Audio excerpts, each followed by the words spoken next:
Há mais ou menos 4 anos atrás, nós tomamos um grande susto, porque a mãe dos meus filhos apareceu fazendo um exame de rotina com um pequeno nódulo num dos seios.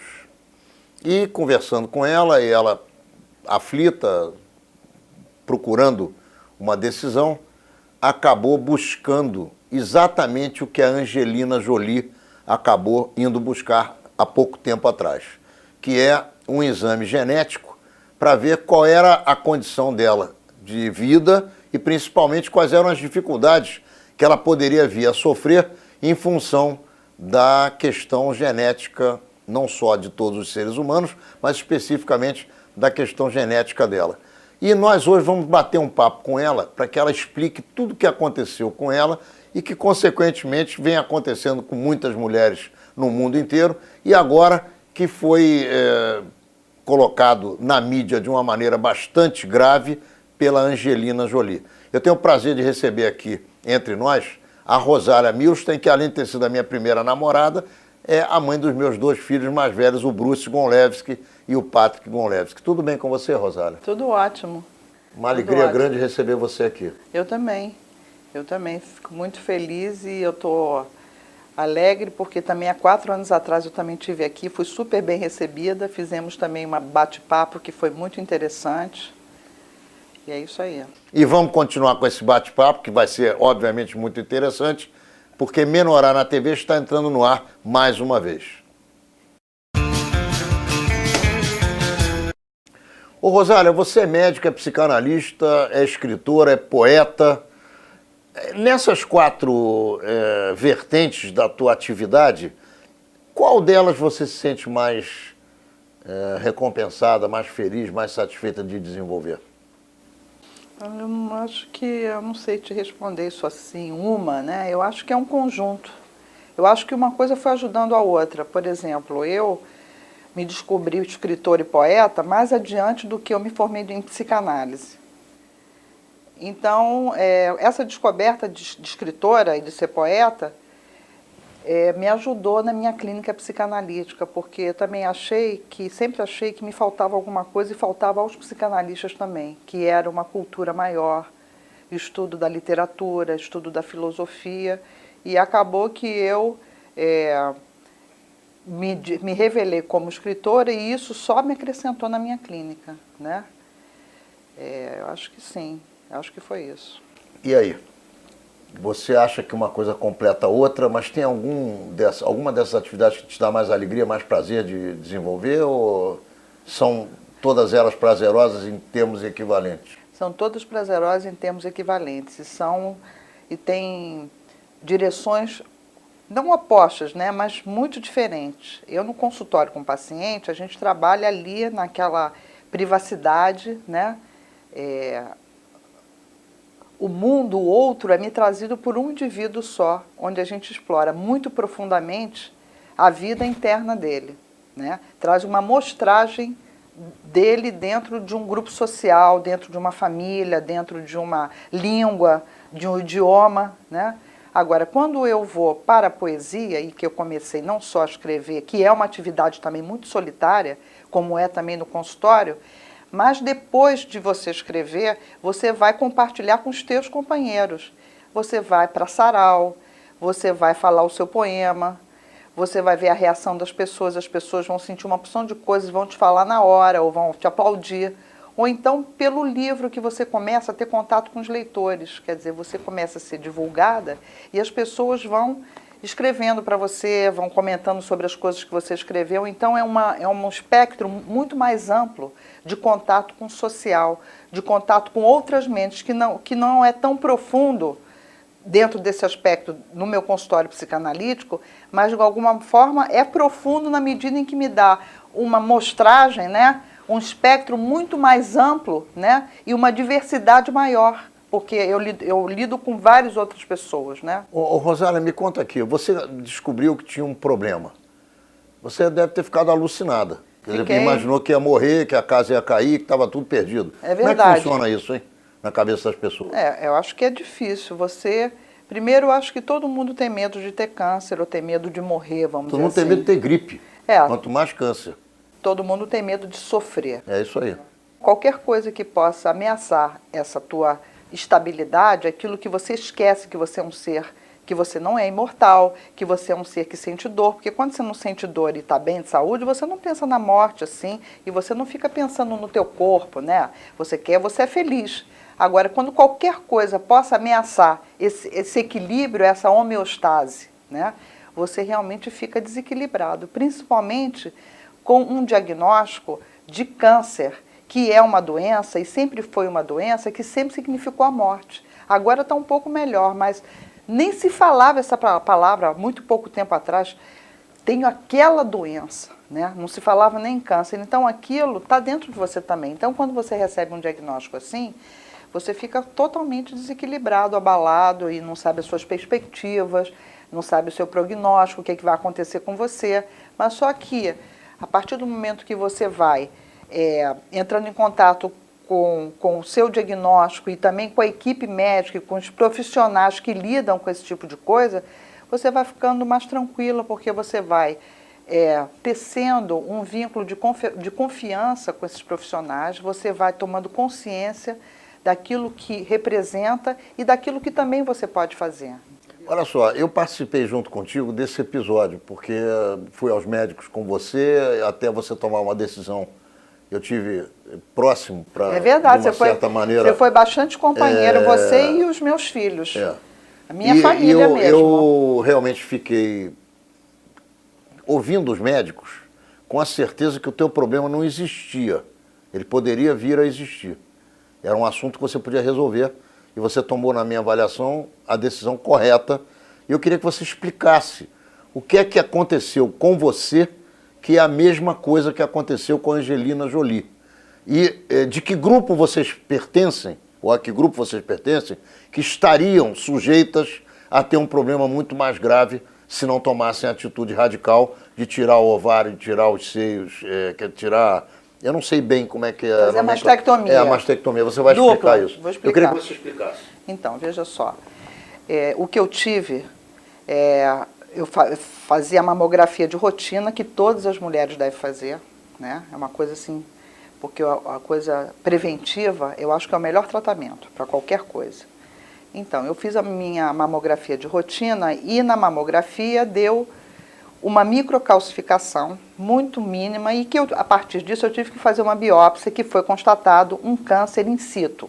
Um câncer in situ é um câncer que está circunscrito e que ainda não invadiu outras áreas. É muito mais fácil de tratar. E o tratamento é simplesmente tirar, com uma margem de segurança, que é o nome que se fala, um pouquinho além daquele espaço... Daquela célula que se transformou, não é isso? Isso, um pouquinho da microcalcificação, que representava, na verdade, 1 milímetro, teria que tirar uns 3 ou 4 centímetros em volta, né, e estaria resolvido o problema. E assim foi feito. Estaria resolvido o problema momentaneamente? Não, estaria resolvido o problema, já que a lesão era muito pequena. Certo. Como eu tinha história na minha família de câncer de mama, minha mãe faleceu. Como a mãe da Angelina Jolie também faleceu muito jovem, minha mãe faleceu não aos 56, mas aos 61 anos, que é muito jovem. 61? Não diga. Minha mãe faleceu, É 61 para 62 anos. Nós já estamos com muito mais do que isso. E é realmente engraçado como a gente lembra da pessoa, que era minha sogra, como uma pessoa muito mais velha do que eu sou hoje. É verdade. Naquele Entendeu? tempo as pessoas pareciam muito mas mais velhas. Mas naquele tempo não tem 15 anos. É verdade. Não, tem 20 anos. Tem 20 anos, mas não é tanto tempo para trás. Ela faleceu com 62 anos. Bom, mas e aí? Então, pelo fato de eu ter essa história familiar de câncer de mama, e também tive uma outra parente muito próxima que teve câncer de ovário, então a médica que fez a biópsia falou assim, você está curada. Mas como você tem história, teve história de câncer, eu aconselho a você câncer na família. Câncer na família, eu aconselho já você a retirar as mamas. Eu falei assim, não, que história é essa? Você falou que eu estou curada, não precisava nem de radioterapia e nem de quimioterapia. Né? Porque isso aí só se usa quando o câncer está um pouco mais avançado e invadiu outras áreas próximas, né, ao nódulo. Você falou que eu estava curado, que história é essa de tirar as mamas? Não, é porque você teve história. Não, eu faria isso tranquilamente se você me provasse que realmente eu tivesse necessidade, porque ao mesmo tempo você está me dando uma informação dúbia, né, de que eu estou curada e nem precisaria fazer mais nada. Aí eu, então, fui a um oncologista, que é um médico especialista em câncer, um clínico de câncer, Dr. Mário Alberto Dantas, uma ótima pessoa, e surpreendentemente, eu falei assim, ó, eu estou com esse problema, eu gostaria de ouvir a sua opinião. E aí ele virou para mim e falou assim, Rosália, você não lembra de mim, não? Eu falei assim, não. Pois eu estive na sua casa, cuidei várias vezes da sua mãe, eu era assistente do médico da sua mãe. Eu falei assim, não acredito. Eu falei assim, minha mãe está aqui do meu lado.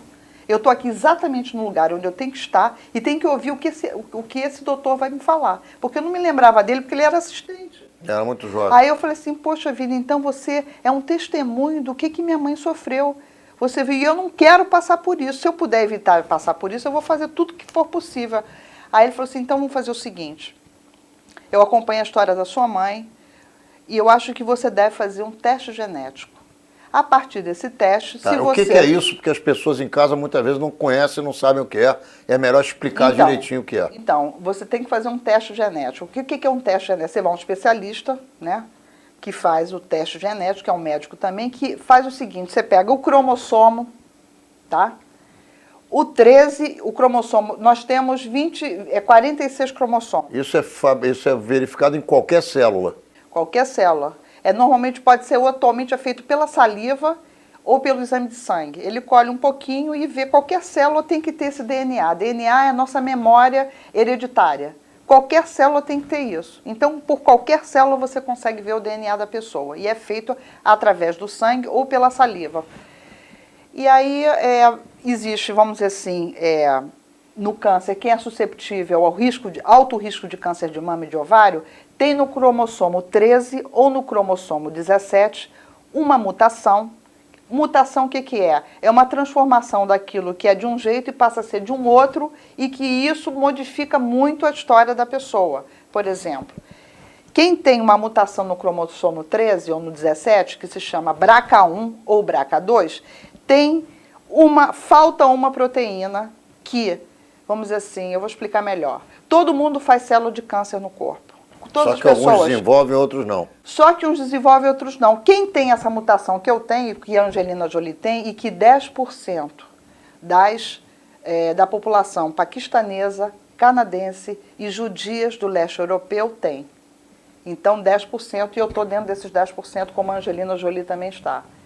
Tem a susceptibilidade de vir a ter câncer de mama, porque falta essa proteína. Essa proteína é uma proteína que destrói as células cancerígenas. Então, se você não tem essa proteína, você vai continuar, o tumor vai crescendo e você fica incapaz de destruir as células cancerosas. Então, é esse o problema. Então, o que acontece? Quem tem essa deficiência, não adianta fazer só quimio ou radioterapia, porque ela vai ter, por exemplo, ela pode vir a ter 90% de chance que eu tinha, cada um tem um percentual. Uns têm 87%, como a Angelina falou, eu tinha 90% de desenvolver câncer de mama e 60% de chance de desenvolver câncer de ovário. Tanto que há 4 anos atrás eu fiz a mastectomia dupla, profilática, tirei as 2 mamas, e 2 anos depois eu tirei o ovário, já que o ovário também estava incluído nessa susceptibilidade de desenvolver o câncer de ovário, eu tirei os 2 ovários também. Está muito bem explicado. Agora, o que você vai explicar no próximo bloco, que nós já estamos encerrando esse nosso primeiro bloco de Menorá na TV com Rosália Milstein, e ela está explicando aqui como foi complicada a decisão que ela tomou de tirar as 2 mamas e um ovário, e os ovários, um ovário? 2 ovários. 2 ovários, eu não sou médico, desculpe, não entendo muito bem disso, mas são 2 ovários. E por que ela tomou a decisão de fazer essas operações?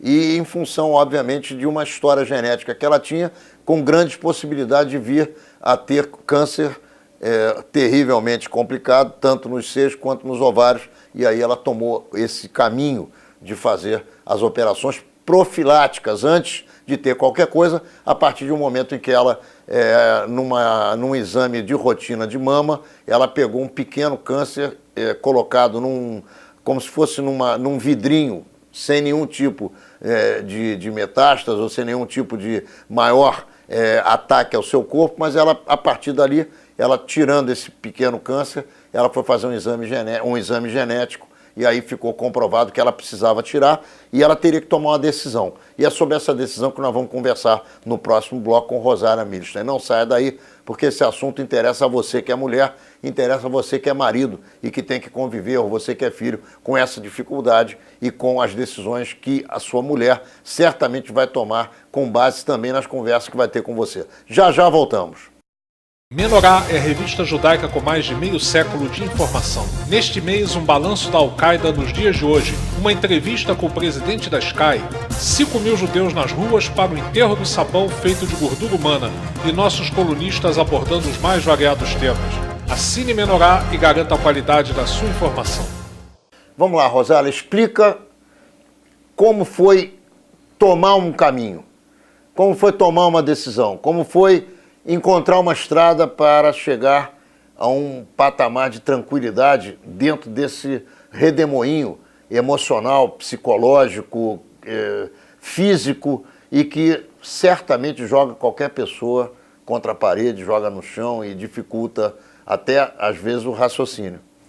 Olha, a partir do momento que eu fiz o teste e foi constatado que realmente eu tinha mutação, né, o BRCA1, susceptibilidade ao câncer de mama, 90% e 60% de câncer de ovário. E no homem, câncer de próstata, o homem também tem que fazer, né? Se for da família, se a família tiver, que é importante. A partir daquele momento eu fiquei tranquila, né? Porque eu tinha um motivo, porque ficar com 90% de susceptibilidade é como se fosse uma sentença de morte rondando a sua cabeça. Não que... Só sem data para ser consumada. Exatamente. Que é pior ainda. Verdade. Pode ser agora, pode ser amanhã, pode ser nunca, pode ser daqui a pouco.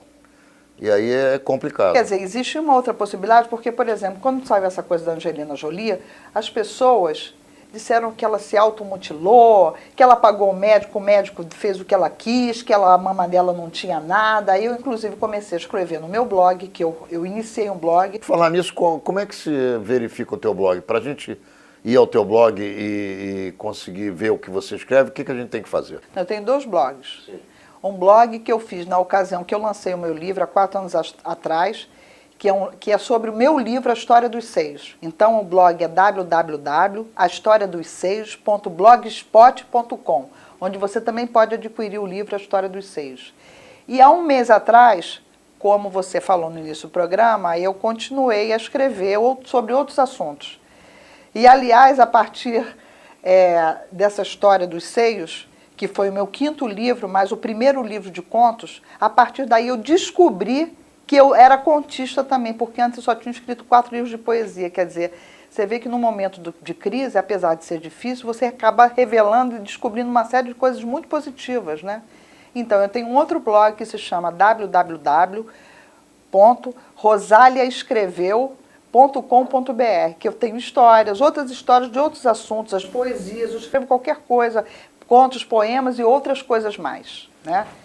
E a partir desse blog, Rosália Escreveu, eu respondi a alguns jornalistas de blog também da internet, que quando saiu a notícia através da Angelina Jolie, o pessoal meteu o pau na Angelina Jolie, que ela queria se mostrar, que ela se automutilou, que era um absurdo, que tinha outras possibilidades de tratamento.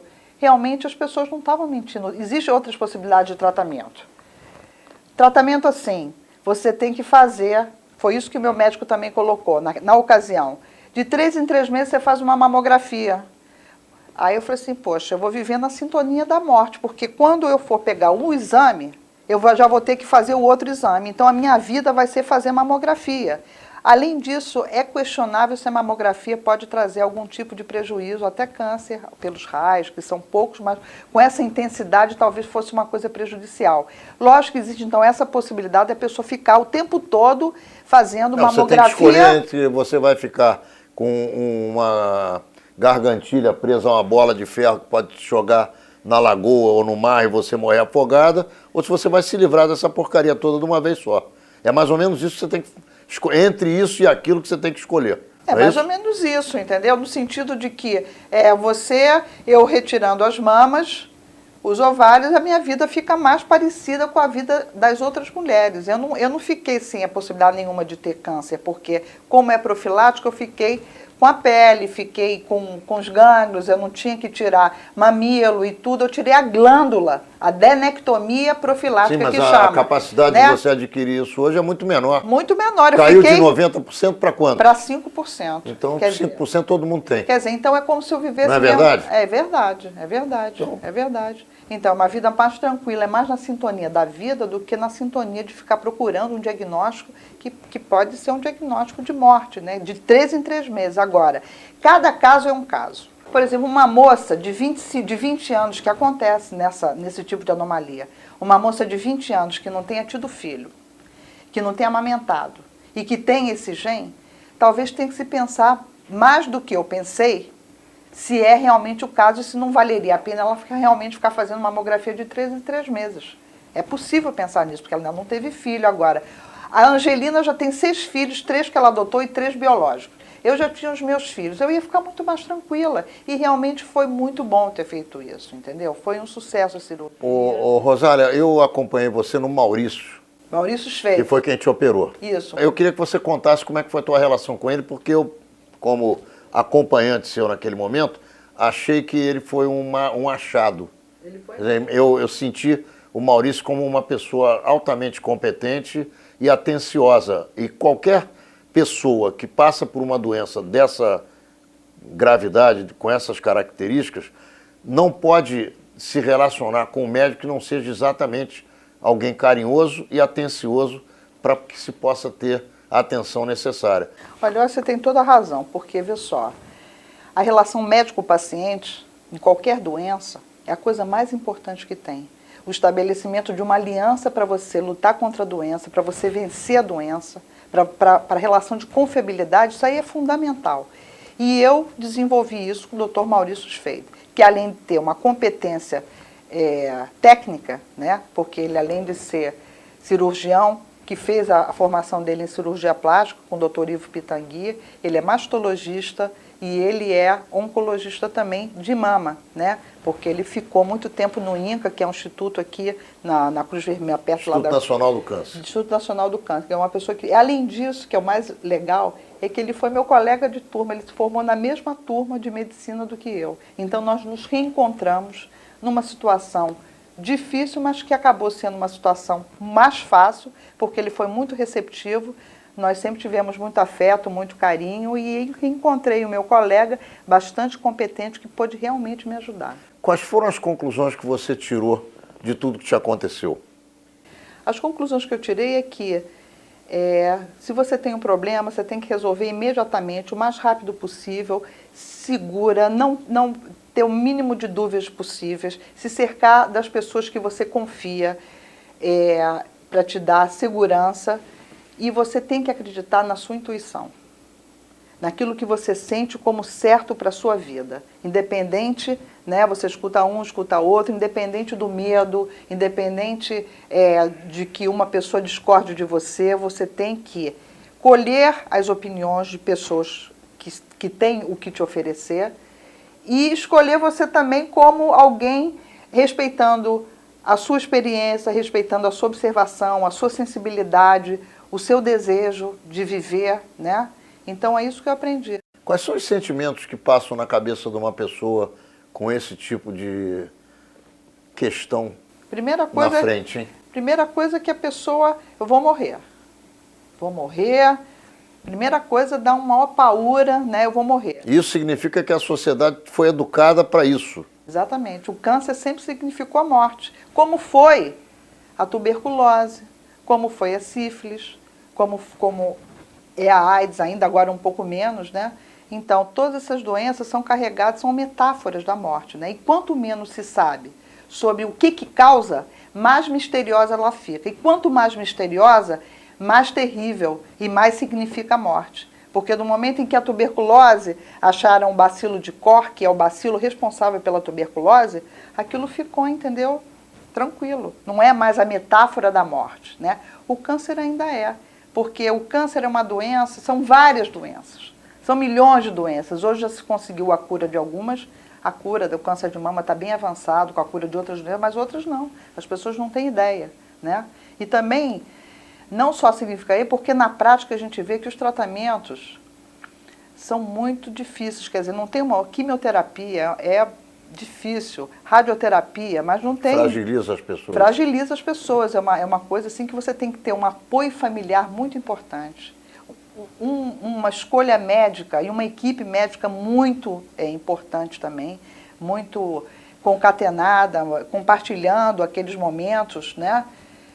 Dividindo as dúvidas e com a colaboração também do paciente, né? Porque são situações complicadas. Bom, além do sentimento de medo, o que mais? Medo de viver aquilo que eu vi a minha mãe viver. Medo, eu tive uma coisa assim impressionante. O que me bateu também foi assim uma vergonha de dizer para os meus filhos que eu estava com câncer, medo de abandoná-los pelo meio do caminho. Mas seus filhos são homens, mas a sensação podem de ainda carregar não ter, você no colo. Mas eu sei, mas a sensação de não ter ainda feito tudo que eu acho que eles precisariam mas isso com a nunca minha você companhia, vai né? fazer. Quer dizer, uma coisa o assim, teu suficiente é muito largo. eu não queria ser isso. uma pessoa faltosa, uma mãe faltosa, entendeu? Então a primeira coisa que bateu, meu Deus, o que eu vou dizer para eles? É como se você tivesse um trabalho e que tivesse deixando inacabado, né? E você se sente... Mas você em algum momento acha que vai dar o teu trabalho de mãe como concluído? Não, acho que é infinito o trabalho, é interminável. Você está aproveitando os netos para jogar a tua angústia de não ter terminado o teu trabalho. É verdade, mas dá sim, sabe? Quer dizer, eu não queria que eles sofressem o que eu sofri quando eu perdi a minha mãe. É muito triste você causar um sofrimento para outra pessoa. Não é você que você não tem culpa, entendeu? Aliás, esse é um ponto interessante. Até porque as pessoas não querem morrer, né? Verdade. Mas não tem jeito. Não tem Elas jeito. são chamadas, tem que comparecer, não tem conversa. É verdade, mas essa coisa de ter culpa de estar com a doença, que é uma coisa muito interessante, entendeu? Tem até uma escritora excelente que teve até câncer, é Susan Sontag, escreveu um livro sobre as metáforas do câncer e da AIDS. E ela toca exatamente nesse assunto, que a sociedade incrimina a pessoa de ter câncer. A pessoa, além de estar sofrendo, de ser vítima da doença, ela é culpada da doença. Ela é culpada da doença no sentido assim, tem umas teorias do William Reich, outras teorias de que a pessoa que teve câncer é porque é melancólica, porque não amou direito, porque foi muito reprimida, ou porque brigou demais, ou porque reprimiu muitos sentimentos. A pessoa fica absolutamente sobrecarregada, porque então, isso é cobrado. Olha só, você falou do sentimento de medo e depois do sentimento de vergonha. O que mais? Depois da cirurgia concluída com sucesso, tudo bem?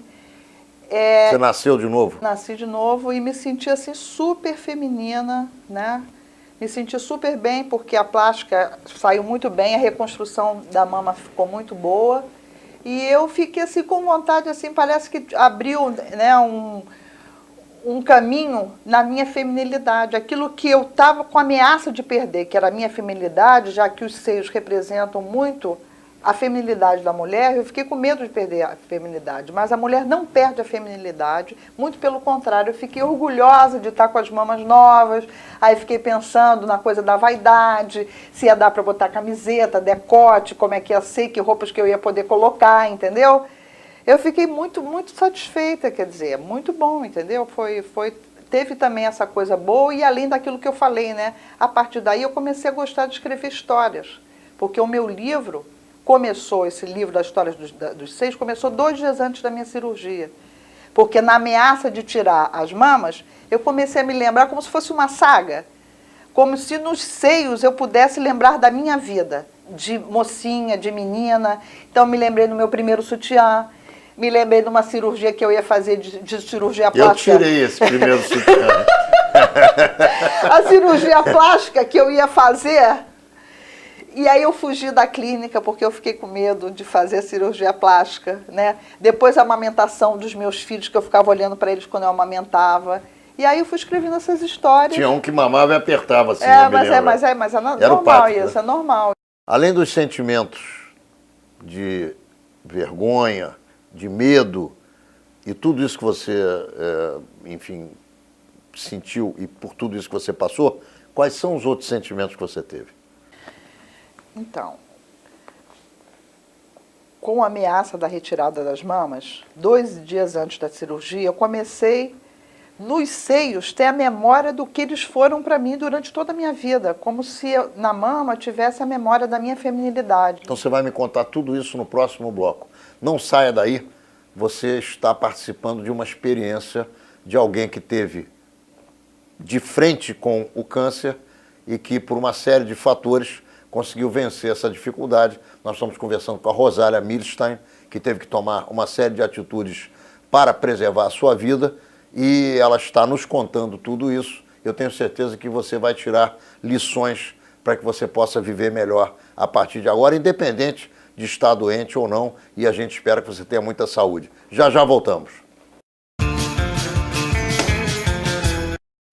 E aí, Rosália, continua. Você estava contando para a gente da saga que você viveu com os seios, a história da tua adolescência, da tua juventude. Conta pra gente. Exatamente. Eu comecei a escrevi uma história sobre o primeiro sutiã, a história de uma cirurgia que eu não fiz cirurgia plástica, a memória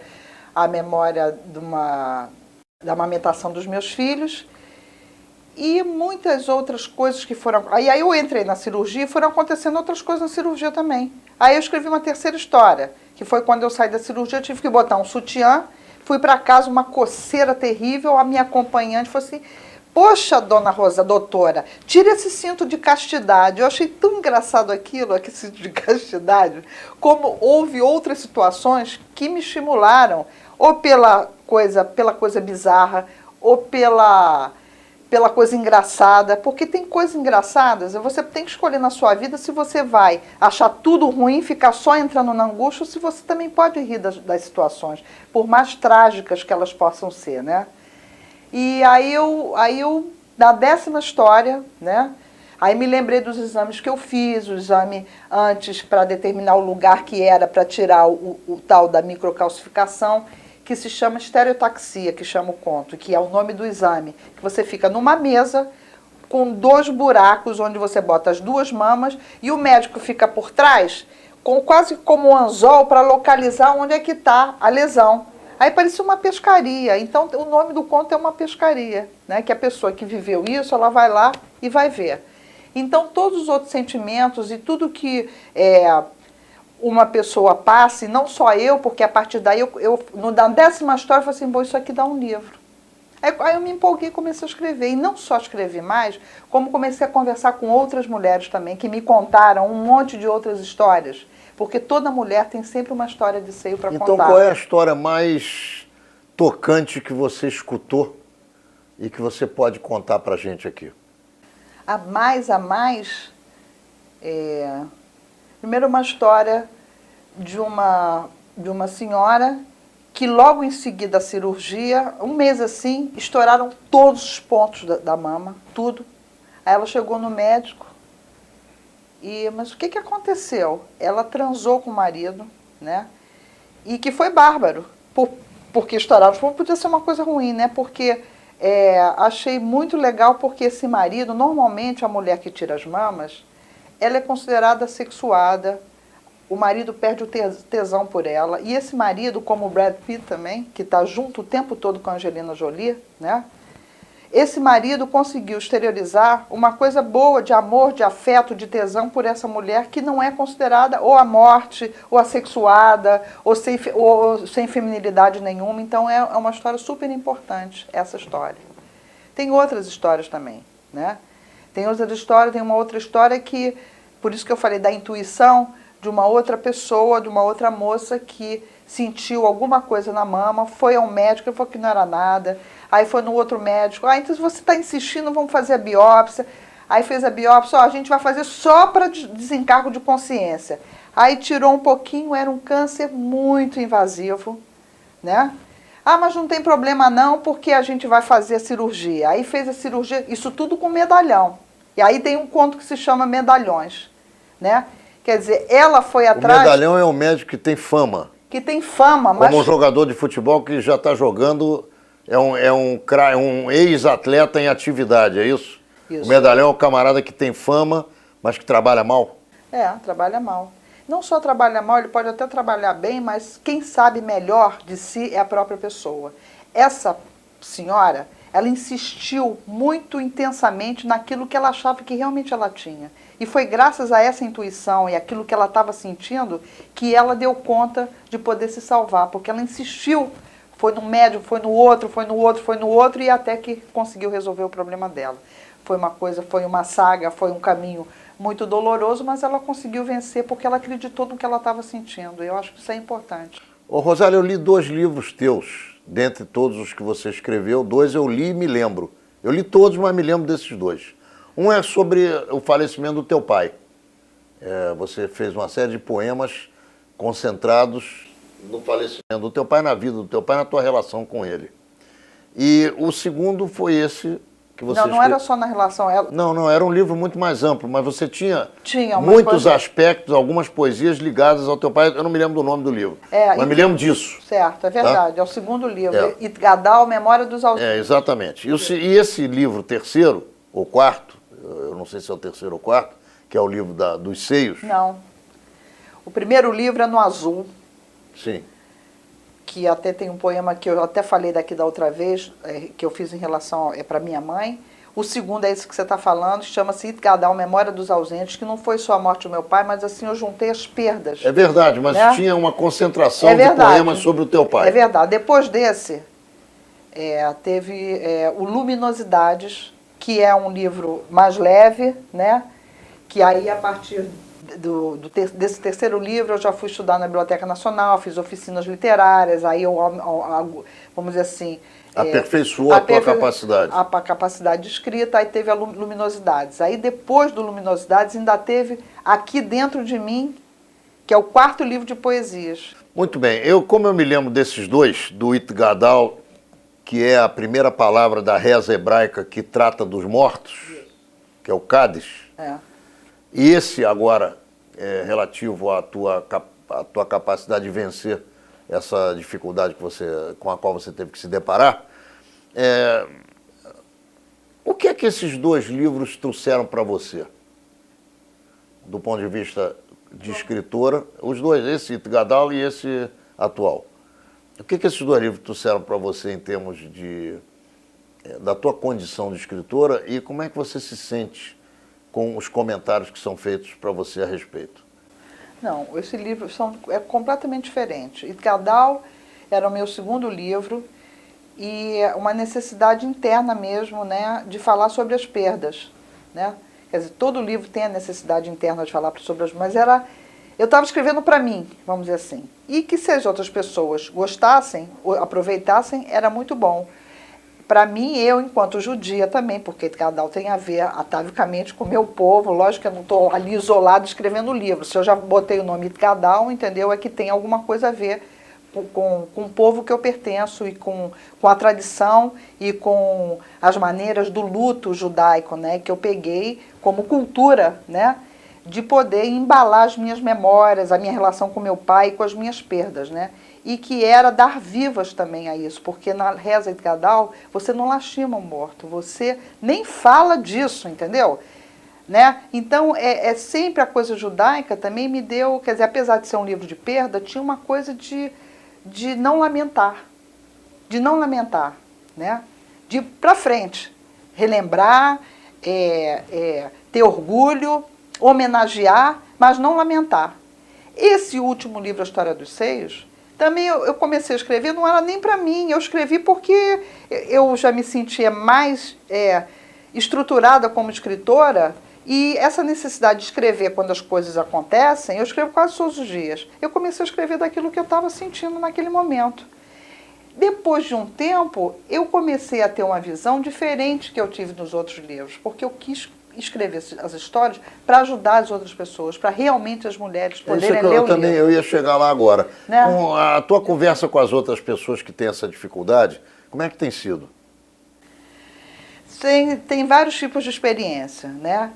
Quando na época do livro, eu estava ávida por colher histórias, porque aí eu comecei a curtir não só histórias de pessoas que estiveram doentes, mas pessoas que têm, as mulheres, qual a experiência com o corpo delas. Eu tinha muita curiosidade de saber se, né, de ter... Qual é a identidade dessas mulheres, trabalhar o feminino também, já tinha uma coisa assim da psicanálise também, de querer saber como é que era o feminino, né? Porque eu também acho que as mulheres que têm mais facilidade com o seu próprio corpo, com o feminino, eu acho que elas vão poder passar por essas experiências de uma maneira melhor, talvez, também. Se a pessoa já não gosta do corpo, aí realmente é um prato cheio para se autodestruir, para se autoagredir. Eu acho que fica mais fácil. Estava colhendo informações. Estava colhendo informações. Aí foi um tipo de experiência para acabar o livro, né, que já estava na 47ª história e que já estava bom e tinha que fechar. Depois dessa experiência, com os tratamentos, com os profissionais, eu comecei Meu livro foi muito bem aceito, o livro se esgotou, eu banquei o livro e o livro se esgotou. Por quê? Porque alguns médicos, inclusive meu geneticista, que além do Dr. Maurício Sfeito, Dr. Mário Alberto Dantas, o Dr. Zé Cláudio Casale da Rocha, que é o geneticista, que é uma pessoa maravilhosa Esse também. Eu não conheci porque foi um momento que eu tive que sair para trabalhar fora do Brasil. Mas eu não acompanhei você nesse caso aí. Ele fez o prefácio do meu livro, uma pessoa super acessível, adorou o meu livro, me ajudou muito também, e ajuda muitas outras mulheres. Ele é um cientista, uma pessoa muito, muito interessante. E ele gostou tanto do meu livro que ele começou a comprar meu livro para dar de presente para os pacientes dele, porque dizia que os pacientes dele adoravam o meu livro e estava beneficiando, quer dizer, é uma coisa também inesperada para mim, né? Importante. Importante. E gratificante. Muito gratificante. Depois, num terceiro momento, ele e outras pessoas queriam me indicar pessoas para eu... você tratar delas. Porque eu passava uma coisa tão boa no livro que, de repente, as pessoas lendo o livro ou entrando em contato comigo, elas poderiam também se beneficiar. Então, foi o terceiro tempo. Certo. E o quarto tempo é quando eu comecei a me interessar por instituições que lidam com as mulheres que estão doentes, né? Tem uma sociedade de psico-oncologia, que eu nem sabia que existia. Eu, por acaso, fui apresentada com uma pessoa que era presidente dessa sociedade, a Márcia, e acabei sendo levada, e tem congressos, tem simpósios, tem pessoas que falam as experiências, as várias experiências com vários estágios dessa doença, e que foi bastante interessante, as pessoas são muito criativas, então são vários estágios, né? Ô Rosália, nós estamos chegando ao final do nosso programa. Infelizmente, o papo poderia ficar aqui anos e anos sendo batido, mas, infelizmente, o nosso tempo é curto. E eu quero te oferecer as câmeras e os microfones do Menorá na TV. Antes, eu quero te agradecer a presença aqui, abrilhantando aqui o nosso papo, para que você possa se despedir dos nossos ouvintes, dos nossos telespectadores, fazendo suas considerações finais também. Eu primeiro queria agradecer mais uma vez de estar aqui nesse programa. Passou rapidíssimo, é sempre um prazer, é muito, muito fácil estar aqui, é muito bom. E queria dizer para as mulheres, primeiro, façam a mamografia de rotina, né, anual. Não se descuidem de tomarem conta do seu corpo e fazerem a mamografia anual. Acreditem em si mesmas, na sua intuição. Sejam corajosas. As coisas todas têm solução, né? Você tem que estar aberta, né, à possibilidade de se curar, que tem pessoas que se curam, que hoje as coisas estão muito mais fáceis. E eu acho que é isso, né? E poder também compartilhar essa experiência com as outras pessoas e acreditar que existem profissionais, mulheres que venceram isso como eu, como a Angelina, né? E que não é o final do mundo e que a vida é muito maior e que vale a pena viver. Eu queria também falar que eu tenho esse meu blog sobre esse livro e que você pode adquirir esse livro se você quiser, A História dos Seios, www.ahistoriadoseios.blogspot.com. E o meu outro blog, www.rosaliaescreveu.blogspot, que com essa coisa desse livro da História dos Seios, de contos, que não é mais poesia, também comecei a iniciar um outro gênero que é os mini-contos, que são também coisas pitorescas da vida e que eu tenho escrito quase todos os dias.